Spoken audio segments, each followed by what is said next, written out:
दोस्तों नमस्कार। जय श्री कृष्णा, राधे राधे।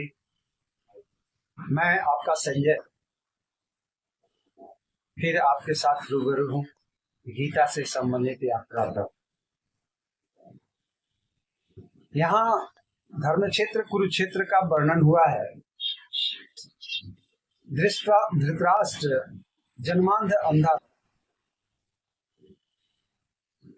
और जब पांडवों और कौरवों के बीच युद्ध का आगाज हुआ तब भी धृतराष्ट्र को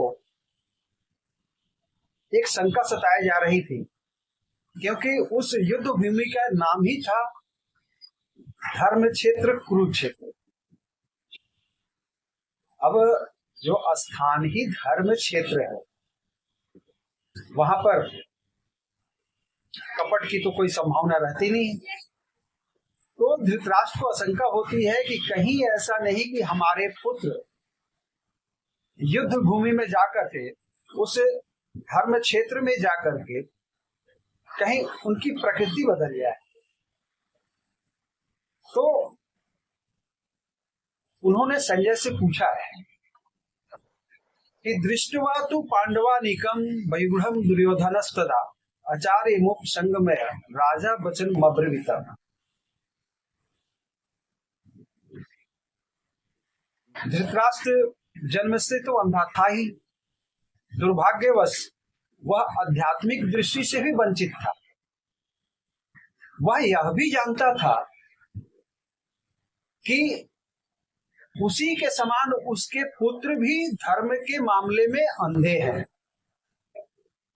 और उसे विश्वास था कि वे पांडवों के साथ कभी भी समझौता नहीं कर पाएंगे, क्योंकि पांचों पांडव जन्म से ही पवित्र थे। फिर भी उसे तीर्थ स्थान के प्रभाव के विषय में संदेह था। इसलिए संजय युद्ध भूमि की स्थिति के विषय में उससे प्रश्न के मंतव्य को समझ गया। अतः वह निराश राजा को प्रोत्साहित करना चाहता था। उसने उसे विश्वास दिलाया कि उसके पुत्र पवित्र स्थान के प्रभाव में आकर किसी प्रकार समझौता नहीं करेंगे।